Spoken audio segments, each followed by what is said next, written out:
Bonjour. Aujourd'hui, je suis toujours dans ma plantation, toujours pour faire charbon. Donc, vous voyez, vous allez m'excuser, vous allez excuser. Là où je suis actuellement, vous voyez, voici par exemple ici un des fours que j'ai fait. Vous voyez par exemple là. Donc, je suis en train de retirer le charbon. Et vous voyez un peu. Voici une partie du charbon que j'ai retiré. Je suis obligé de travailler avec un fût. Et je puise constamment l'eau pour charger dans ce fût-là. Bon, il y a les enfants qui font ce travail-là ici. Je les paye. Bon, quand je dis les enfants, ce sont les jeunes du village. Je les paye pour mettre de l'eau à l'intérieur. Donc ici, c'est du charbon. Et ici, c'est du bois rouge. Là-bas, c'est du bois léger. Donc de l'autre côté, là-bas, c'est du bois léger. Et vous voyez, par exemple, voilà, si l'autre, il y a encore une petite partie ici derrière. Vous voyez, par exemple, là derrière, il y a une petite partie. Donc voilà, par exemple, le charbon. Mais je dois vous expliquer un peu ce qui s'est passé. Vous voyez, par exemple, je vais vous expliquer ce que j'ai eu comme difficulté ici. Vous voyez, par exemple, vous observez toute cette partie comme ça, toute cette partie-ci. Vous voyez, ça s'est transformé totalement en cendre. Donc, j'ai perdu presque, on peut dire, les deux tiers de mon charbon ici se sont transformés en cendre. Parce que, vous voyez, par exemple, c'était du bois blanc. Et en temps normal, il devait travailler ici au fur et à mesure. Mais ce n'est pas ce que j'ai fait. Donc, vous voyez, chaque fois, on doit tirer des leçons de tout ce qu'on est en train de faire comme entreprise. Comme on entreprend, on ne doit pas se décourager. Vous voyez, par exemple, là, ici, là, même un morceau de charbon n'est pas sorti sur cette petite parcelle. Vous voyez, par exemple, ici. Vous voyez, par exemple, cette limite-là. Donc, ici, là, même un morceau de charbon n'est pas sorti. Et là, on ne se décourage pas. On ne va pas se décourager. Et là, ils sont en train de prier le bon Dieu pour que je prie l'univers pour que, au moins, cette petite partie-là, que lorsque je vais vendre, ça puisse me permettre de rembourser au moins ces prêts, une partie des prêts que j'ai eu à faire ici. Parce qu'actuellement, je me suis crédité. Donc, j'ai essayé de faire un prêt pour pouvoir venir constamment ici au champ. Mais je vois qu'à la longue, il me faut avoir une maison ici au village. Donc voilà. Pour ceux qui sont nouveaux sur la chaîne, je suis Job Kamdem du groupe de répétition Nabla à Yaoundé au Cameroun. Je suis enseignant de formation et répétiteur de profession. Je suis ici à l'est dans la ville de Batouri. Batouri est le chef-lieu de la région du département d'Acadie. Donc, et vous savez déjà que le département, la région de l'Est compte 4 grands départements. Je vais les citer en passant. On a le département du Lomé-Gérén, chef-lieu Bertois, département du Oignon, chef-lieu à Bomba, du département de la Bumba et Ngoko, chef-lieu Yokadouma, et département de l'Acadie, chef-lieu Batouri. Donc voilà les 4 départements qui constituent la région de l'Est du Cameroun. Et ici, je me trouve dans l'un des départements. Je suis ici dans le département de l'Acadie, qui a pour chef-lieu Batouri. Donc, aujourd'hui, là où je suis là, je suis en train de terminer. Je dois aussi, par exemple, lancer la pépinière. Donc, je suis en train de regarder ces endroits où je dois arranger pour faire la pépinière. Je vous ai dit que pour la pépinière du plantain, on va faire 3 types de pépinières. 3. Et aussi, on va aussi, pour les plantains, donc on va faire 3 types de pépinières. Il y a le pif camerounais, le pif ivoirien et encore une autre méthode qui permet pour chaque rejeton d'avoir 64 rejetons. Donc pour un rejeton de plantain, on aura 64 rejetons. Donc dans mon champ au total ici, j'aurai besoin d'au moins 60 000 rejetons pour cette année. Si, Inch'Allah, si je réussis à mettre tout ça en valeur, il faudra au moins 60 000 rejetons. Et vous voyez que par exemple, pour les 60 000 rejetons, vous imaginez par exemple combien il faut dépenser, c'est beaucoup d'argent. S'il faut acheter ces 1000 rejetons, il me suffira d'acheter 1000 rejetons et de les multiplier. Voilà, c'est tout. Donc, je voulais aussi vous faire part du vol que j'ai eu à subir il y a de cela peut-être 2 jours, 3 jours comme ça, dans ma plantation. En fait, il s'agit des coffrages. Vous voyez, par exemple, j'avais fait un certain nombre de coffrages pour pouvoir construire le campement, c'est-à-dire la maison dans laquelle je dois habiter. Lorsque je viens, par exemple, s'il y a les pluies ou bien le soleil, s'il faut préparer ou il faut s'habiter lorsqu'on est dans la plantation. Et pour ça, j'avais donc réussi. J'avais donc réussi à scier des coffrages et ces coffrages ont été pris, ont été emportés il y a de cela quelques jours. Et j'ai eu à reconnaître ce coffrage au village. Donc, et on m'a demandé 500 pour demander au griot du village de passer, donner la nouvelle. Il est passé ce matin, donner la nouvelle. Je lui ai donné 500 francs. Il est donc passé, donner la nouvelle. Je vais essayer d'observer. Vous savez, je vous parle d'anthropologie. C'est-à-dire comment vit un peuple. Il faut entrer dans le peuple et entrer en immersion. Pouvoir bien comprendre ce peuple-là, pouvoir bien partager, pouvoir être en symbiose avec lui, avec ce peuple-là. Donc voilà. Et je vais vous parler de la suite. Je vais vous dire chaque fois qu'est-ce qui s'est passé, comment ça s'est passé. Je voulais aussi vous présenter quelque chose. Parce que tout à l'heure là, il y a mon voisin. Parce que vous voyez par exemple dans le champ, vous voyez, il y a les palmiers là. Derrière là, vous voyez par exemple, il y a quelques palmiers là. Vous voyez par exemple, vous allez voir, il y a derrière nous là, les palmiers. Et pour ça, on va faire du matango, du vin blanc. On va faire un peu de matango. J'ai acheté 1 litre de matango. Voici ce que j'ai eu à acheter. Ça, c'est du matango. Bon, ça, c'est du matango pur. Donc, tout à l'heure, là, je vais rentrer avec ça pour déguster ça quand je serai en ville. Bon, et vous savez, quand vous avez du matango comme ça, il faut jamais fermer hermétiquement le bouchon. Parce que constamment, il y a des gaz qui se dégagent de cette bouteille. Donc, si vous fermez hermétiquement, alors lorsque vous allez ouvrir, ça peut faire un bang, ça peut même vous déchirer la main. Ça peut vous blesser. Ça peut vous percer l'œil. Donc, il faut faire très attention lorsque vous fermez le matango. On va boire ça quand on sera au village. Quand on sera plutôt en ville, pas au village. Nous sommes actuellement au champ. Et aussi, vous voyez par exemple, c'est mon voisin qui m'a donné, vous voyez par exemple, cette délicieuse papaye. Au champ, par exemple, dans mon champ, d'ici quelques temps, j'aurai ces papayes là en très très grande quantité.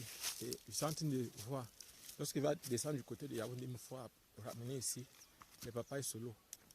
Parce que vous savez, la particularité des papayes solo, c'est que c'est très sucré. Ça a un goût souvent trop top là. Donc voilà, j'essaie de partager avec vous mon quotidien au champ, dans ma plantation. Et je ne vais pas vous cacher, ce n'est pas aussi évident que ça. Parce que vous trouvez seul dans une plantation comme ça, il faut les moyens financiers pour pouvoir s'en sortir. C'est pas évident. C'est pas évident, c'est pas évident, c'est pas évident, c'est pas simple pour dire vrai. Donc voilà. Et le matin, j'ai fait presque 4 tours à l'eau. J'ai chargé le fût. Donc voici le fût par exemple ici. J'ai fait 4 tours, j'ai essayé de charger le fût. Donc, je retire le charbon et je trempe directement dans l'eau pour éteindre correctement. Parce que j'ai constaté que lorsque je fais le charbon, lorsqu'il prend, je verse sur les planches, sur les charbons là, quand je verse de l'eau sur ça, il y a une partie qui s'éteint. Après ça, lorsque vous revenez, vous constatez qu'il y a toujours le feu à l'intérieur. Le matin, vous allez trouver que le feu s'est brûlé. Le truc a brûlé. C'est-à-dire que vous allez trouver donc maintenant que le charbon s'est brûlé. Or, si vous êtes en train d'estimer que vous devez peut-être mettre ça dans les sacs, ça devait être une très grave erreur que vous devez être en train de commettre. Donc, je vais vous amener maintenant là, voir, on va voir la pépinière. Alors, on peut voir notre pépinière qu'on a ici.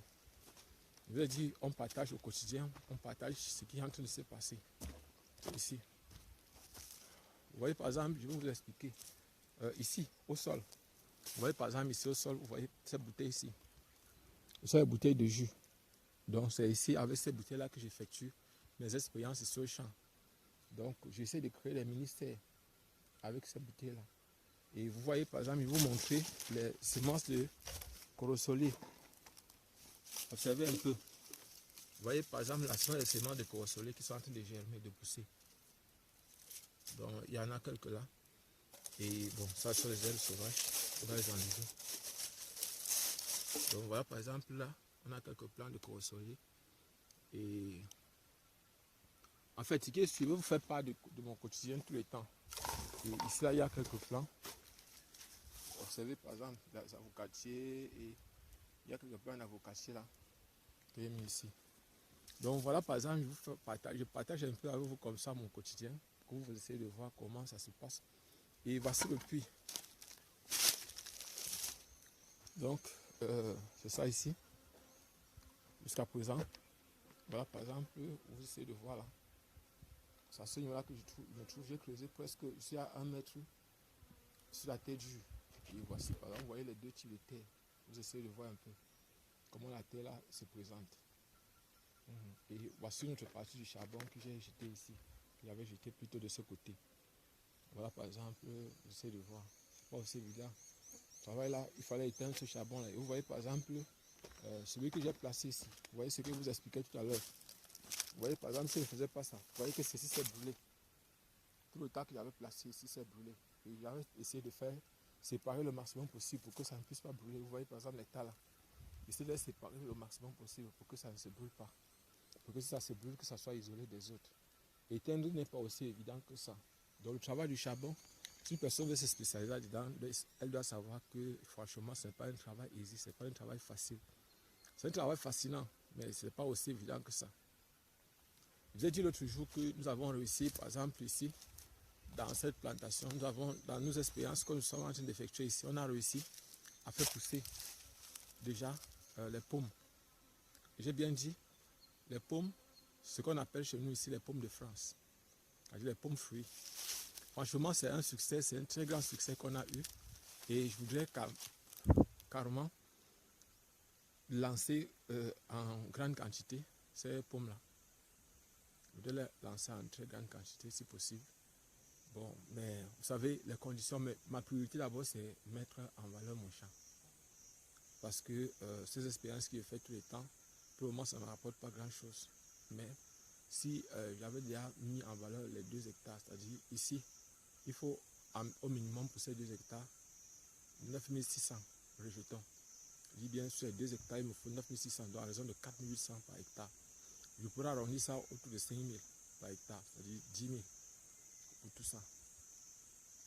Et pour cela, franchement, il me faut environ, pour les 10 000, il me faut environ, si j'ai 100, ça va faire, si on multiplie par 60, ça fait 1000, ça fait 6 000. Donc il me faut environ 200. Avec 200 jetons, je peux réussir à avoir les 10 000. Donc ça ne va pas donner 12 000. Je pourrais mettre 10 000 et il y a 2 000 qui vont rester. Et les 2 000 là vont servir ailleurs. Donc voilà, par exemple, vous voyez, le quotidien dans les plantations, ce n'est pas une chose aisée. Ce n'est pas une chose facile. Et je ne vais pas vous cacher, bon, on a espoir que ça va marcher. Et les débuts sont toujours difficiles. Hein. Franchement, les débuts sont très difficiles. Et s'adapter ici n'est pas aussi évident que ça. J'ai mis du temps pour m'adapter. Aujourd'hui, par exemple, je peux réussir à faire les champs. Quand je vois déjà ce champ abattu, je suis envie de travailler. Ça me motive énormément de pouvoir travailler, franchement. Et les arbres, si je vois que ce n'est pas possible, ce que je vais faire, c'est que je vais faire tomber les feuilles des arbres. Ça veut dire tailler les bords là. Je vais faire que les feuilles tombent. Ça veut dire que je vais faire sécher. Et je vais mettre mes plantains. Ce qui est sûr que je ne va pas m'empêcher de terminer mon champ cette année. Pardon. Rien ne va m'empêcher. Et ici aussi, le quotidien aussi ici, c'est que les personnes nous approchent constamment pour essayer de voir s'il y a possibilité de nous arnaquer un peu. Parce que, vous savez, le quotidien ici n'est pas aussi évident que ça. On va un peu entrer dans la forêt. Donc on va un peu entrer dans la forêt. C'est pas mon terrain ici. Ici, c'est le terrain du voisin. C'est un voisin qui est là. Donc, vous voyez, je suis à l'intérieur de la forêt.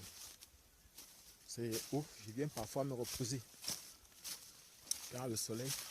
Parce que pour le moment, je n'ai pas encore construit le maintenant. Donc, je viens ici. Vous voyez comment c'est top. Ça nous fait trop top ici. Vous voyez, par exemple, là, partout, vous voyez les grands arbres, vous voyez partout. Là, nous sommes à l'intérieur de la forêt. Et ici, on respire de l'air pur. Et vous devez savoir, voilà, il y a une chose sur laquelle je dois un peu insister. Je vais m'asseoir. Il y a une chose sur laquelle je dois un peu insister concernant le charbon de bois. Je vais donner quelques conseils concernant le charbon de bois, s'il vous plaît. Si vous travaillez sur le charbon de bois, faites attention. Ou pour ceux qui cuisinent avec le charbon de bois, vous devez faire très attention. Vous voyez, par exemple, nous qui travaillons sur le charbon, on risque beaucoup de choses parce que vous savez, parmi les gaz que nous absorbons, il y a beaucoup de monoxyde de carbone. Et le monoxyde de carbone est un gaz très dangereux. C'est un gaz qui tue facilement. Et vous voyez par exemple, ça, quand vous inhalez cela, quand vous absorbez ça, il y a par exemple ce qu'on appelle l'asphyxie cellulaire. C'est-à-dire que les cellules vont mourir à l'intérieur. Et à la fin, vous-même, vous allez mourir. Parce que il n'y aura plus de transporteur d'oxygène et de CO2 donc des poumons pour les organes ou des organes pour les poumons. Donc, le transporteur sera saturé, occupé par le monoxyde de carbone. Parce que, je vous ai dit dans une de mes précédentes vidéos que l'affinité entre le monoxyde de carbone et l'hémoglobine, c'est au moins 250 fois supérieur. C'est-à-dire que si vous placez l'oxygène là, vous placez le monoxyde de carbone là, le CO là, alors vous allez obtenir beaucoup d'hémoglobine vont plutôt préférer le monoxyde de carbone, ils vont laisser l'oxygène seul. Et quand il se colle sur le monoxyde de carbone, il ne quitte plus. Quand l'hémoglobine s'associe, il ne quitte pas facilement. C'est ça qui fait que, bon, la plupart du temps, vous aurez d'abord un problème de sang. Si vous n'avez pas suffisamment de sang, vous allez mourir par asphyxie. Donc, pour ceux qui préparent souvent chez eux, à la maison, vous devez ouvrir. Lorsque si vous utilisez par exemple le charbon, vous devez toujours cuisiner avec le charbon à l'extérieur de la maison. Mais si vous travaillez à l'intérieur de la maison, vous devez ouvrir les fenêtres et les portes pour laisser les gaz là s'échapper. Et même ceux qui font la cuisine, la plupart du temps, vous devez vous assurer que les fenêtres sont ouvertes. Chaque fois que vous préparez. C'est-à-dire si vous travaillez à la maison, assurez-vous que les fenêtres sont ouvertes pour que les gaz puissent s'échapper et pour que les gaz puissent aussi entrer. Et pour ceux qui ne dorment jamais, pour ceux qui préparent souvent la nuit, évitez de préparer avec le charbon à l'intérieur de la maison la nuit. Évitez. Et si vous voulez le faire, ouvrez les portes, ouvrez les fenêtres, laissez-les entrer, laissez-les sortir. Ne dormez pas. Parce qu'il y a des gens qui préparent souvent et laissent la nourriture sur le charbon. Si vous êtes à l'intérieur de la maison, non, ce n'est pas une bonne chose. Parce que le monoxyde de carbone est un gaz très dangereux. Il est très dangereux, il tue facilement. Vous allez croire peut-être que les gens ont été empoisonnés, mais ce n'est pas du poison. Le monoxyde de carbone est un gaz très très dangereux. Je suis chimiste. Je vous parle en connaissance de cause. Je travaille sur le monoxyde de carbone, je travaille sur le charbon et les argiles. Je travaille sur le charbon et les argiles. Donc vous devez savoir que ce gaz-là, que le charbon est quelque chose de très bien. Et vous savez que bon, pour ceux qui... Je voudrais vous expliquer un truc simple. Hein. Vous devez savoir par exemple que pour ceux qui ne savent pas, le charbon là, simplement le charbon là, c'est un antipoison énorme. C'est-à-dire quand vous avez les ballonnements, vous avez le ventre qui gonfle, le ventre, vous ne pétez pas, vous n'avez pas pété depuis peut-être beaucoup de temps. Vous pouvez prendre un morceau de charbon, vous mâchez, vous avalez. Vous pouvez mettre ça avec de l'huile rouge. Vous mâchez, et puis bien avec le bon mayanga, avec l'huile de palmiste.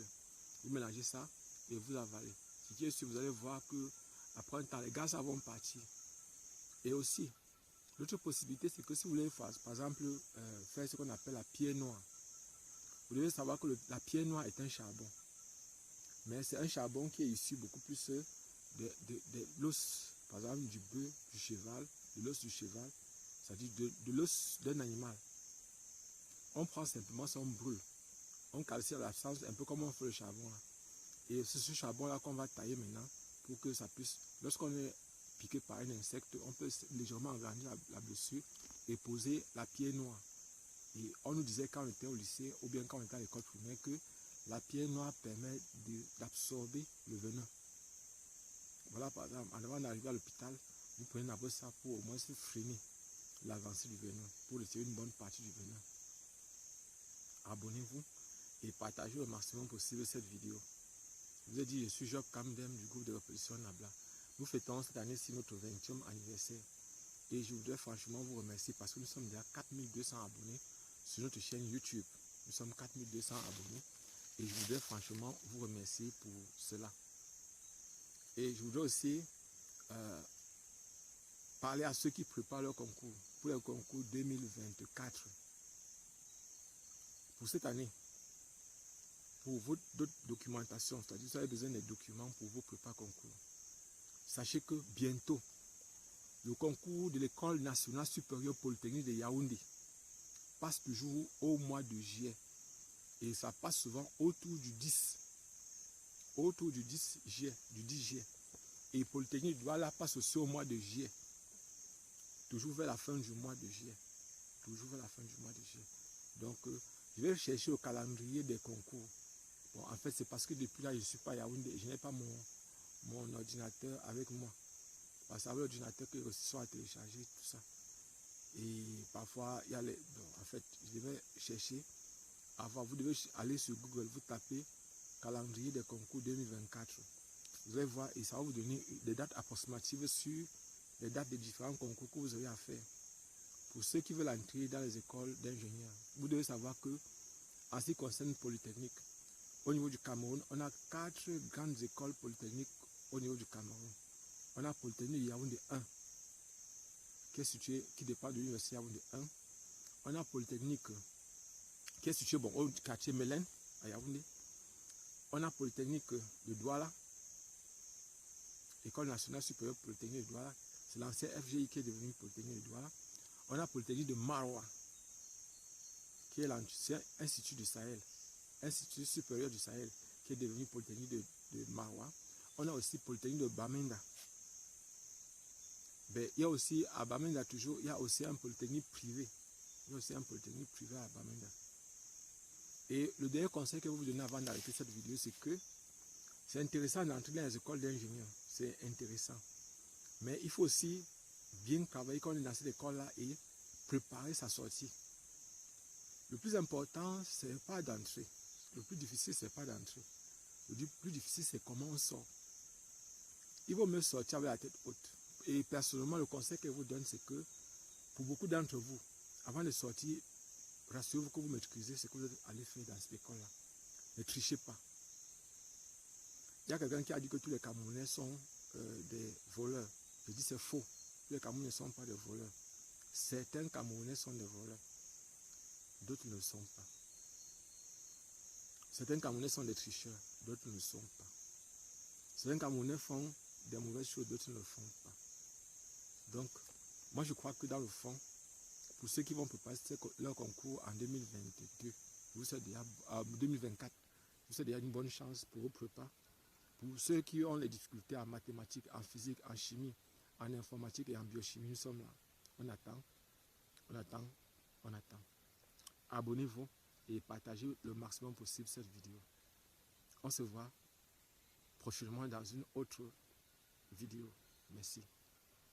Et j'ai oublié, avant de partir, pour ceux qui voudraient que je leur donne, par exemple, le secret de ce que je suis en train de faire ici comme recherche actuellement, ou bien qui veulent avoir, par exemple, les fruits de nos travaux de recherche ici, c'est pas compliqué. Demandez seulement, on va vous donner. Et il faut savoir demander. Je précise que pour ceux qui vont vouloir, par exemple, les trucs pour la haute densité du plantain, vous allez payer. Je vous ai dit dans une autre précédente vidéo que, au lieu de mettre 1200 rejetons sur un hectare ou 1600, nous on met 4800. Et quand on met 4800, vous gagnez 4 fois plus que vous devez gagner. Donc vous devez nous donner au moins 100 000 francs. Au moins 100 000 francs. Uniquement pour qu'on vous dise comment vous allez semer, comment vous allez planter vos plantains. J'ai déjà dit ça dans une de mes vidéos. Pour ceux qui vont aller chercher, vous allez trouver ça dans une de mes vidéos. J'ai donné un secret là. Mais ici, je vais vous accompagner, vous dire concrètement comment vous devez faire pour multiplier vos rejetons. Je vous ai dit, à partir de 1000 rejetons, vous pouvez vous retrouver en l'écart d'un mois, 1 mois et demi maximum, avec 64 000 rejetons.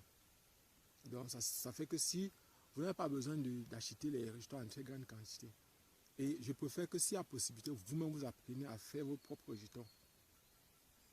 Vous apprenez à multiplier, c'est vrai. Vous avez tendance à dire que, et il faut aussi apprendre à vos techniciens. Personnellement, les gens viennent me voir tous les temps pour vouloir acheter des choses. Moi, je ne vends rien, je ne suis pas un commerçant. Je ne vends rien. Pour le moment, je ne vends rien. Donc, notre souhait, c'est d'aider les gens de façon gratuite.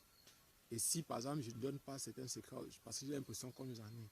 Et bon, pour ceux qui nous envoient des exercices constamment, vous devez savoir que parfois, nous ne répondons pas vite à vos questions parce qu'on pense que ce sont les gens qui veulent écrire des documents et qui veulent passer par nous pour le faire. Parce qu'il y a des vendeurs de documents qui viennent souvent nous proposer des exercices. On corrige une sorte de documents avec pour vendre. Donc c'est la raison pour laquelle parfois nous sommes réticents. Abonnez-vous et partagez. On se voit prochainement. Ciao.